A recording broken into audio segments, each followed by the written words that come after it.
Hi, hi, my name is Pelissima Tvenstra and I am a writer. Welcome to another book review. Yes, welcome to my book review and welcome to my channel. My name is Pelissima Tvenstra and I am a writer. So, where do we start? Listen, let's talk about the cover. What do you see? How do you feel? What vibes does this book give you? Like, listen, what's going on? What's going on? Look at this. Look at this. It says queen, it says king, it says ownership. It says don't bullshit me anymore. It says I am the ruler of this life. Yes, I finished this wonderful book, heavy book. It's a lot. It's a big book, but it's also it it's a page turner. Yes, this book, it's a page turner. Anyway, welcome. I have been reading uh Unbecoming to Become Me, but don't read this. Don't read that. Becoming Me. Unbecoming to become, then becoming me. I love the play. I love the play on words. I love it. I do. But I have nothing, I wouldn't say negative, but I just want to appreciate this book and its existence. Um, I appreciate people that write their own story. So this is a personal memoir, a very detailed personal memoir that Ayanda Mangubane Borotho has has written. It's her own story, her life experience, and she invites us to know her story. And it touches on a lot about how, where she grew up, to whom she grew up with, and her love life, and her being a woman in a corporate male dominating industry, her being a wife, and her being a part of the church, and her facing God. And already I am almost feeling like a bit drawn down, because it's her and her and her. It's not her. It's not her and herself. It's and that's basically the crux of the story, this crux of this memoir. It's how much of her existence has to be for something else but not for her. So it's I've read so much and I've seen so much of people just throwing words like patriarchy, words like cultural conditioning, words like I'm a feminist, words like um, you know how societal conditions you, as a woman, also with culture as well. And you know they're only there to just be words, and that's it. And I've always wanted to know how it lives, to know how patriarchy sits in a human body. Where does patriarchy sit, and how does the system, patriarchal system, conditions you? And I've yes, there are examples there and there, but this book details how patriarchy and how cultural norms conditions and dehumanizes women. And this book details that to the T. This book gives it to the T. And the best part of it, she doesn't use words like patriarchy. She just tells his story. And then one or two, or three. And then we ask when, listen, it's not fair what's happening to women. It's not fair how systems or hierarchies have defined women. So this book entails that, every bit of it, but in her own story, in her own experience, what she has seen growing up as a young woman dating a gangster. That they were straight. Was this? Got they were straight. And listen. It's very funny. The first page of the book really sent me back to where I grew up. And I remember 3 houses down there was a gangster house, and my aunt, she was straight.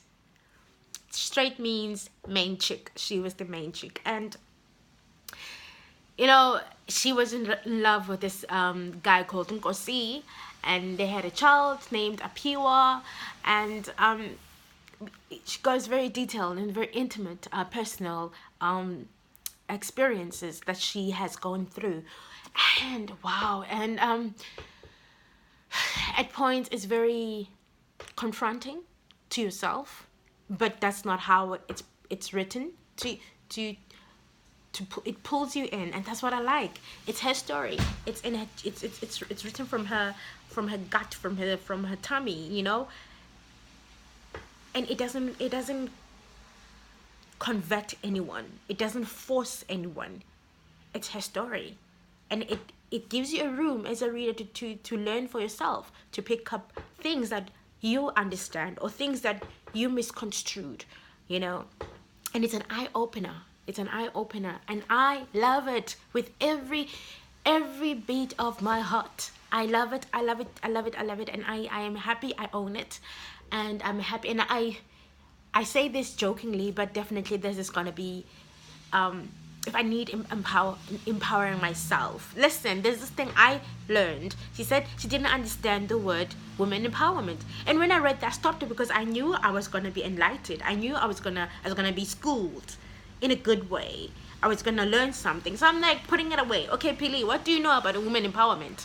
I'm like, there's nothing wrong with women empowerment, don't get me wrong, yeah? And I'm like, I wonder what Miss Ayanda has to say about that. And I went back to the book. And girl, she is throwing all things that I know out of the window. She's unlearning and she's relearning, So with women empowerment, that what is women empowerment? It's not what are you empowering. Women have power already. It's not women empowerment. It's enlightening the power within you already that exists.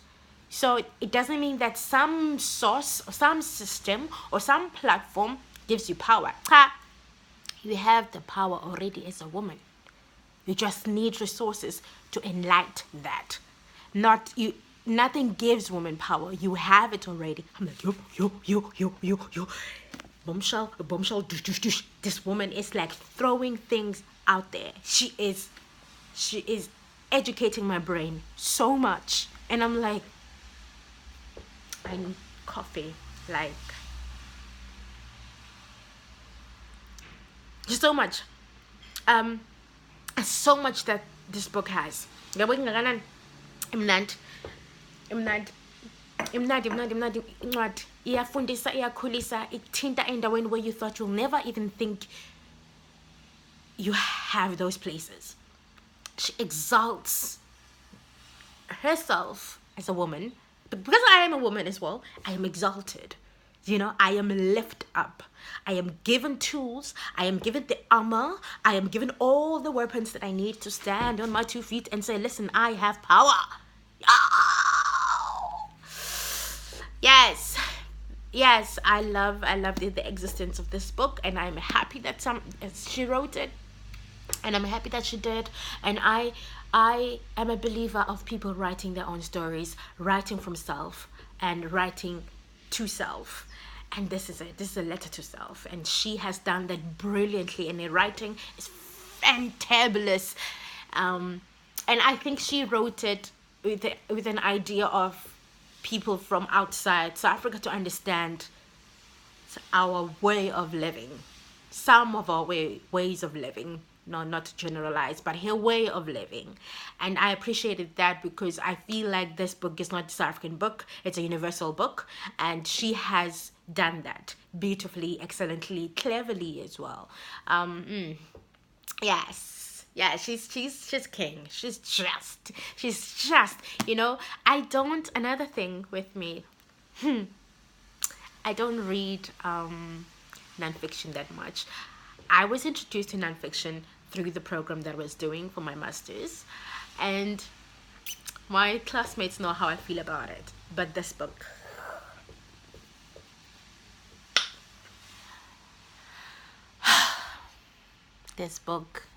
is my Bible now. I appreciate it and I need it, and I now and then I'm gonna go and just page things through just to remind myself of my worth, and that I am a human first before I'm a wife. I am a human first before I serve something, and I come first, and that's basically it. To be okay with yourself, to love yourself, to appreciate yourself, to just say it is fine. It is fine to be me, you know and all the religious things that conditions you, all the cultural things that conditions you, or what the system that conditions you or dehumanizes you as a human being, um, should not. It should not be so. And I feel this should have been the PhD of self-reflection, of writing to self, of trusting self, of loving self. It's brilliant, it's a brilliant book, it's brilliantly written, and it's quite informative, and I love it. So yeah, Miss Ayanda Mangubane Borotho, ke a leboga, ke a leboga, ke a leboga, ke a leboga for writing this, for making sure that South African girls can read this, and South African young women can read this. And I appreciate your story. Bye.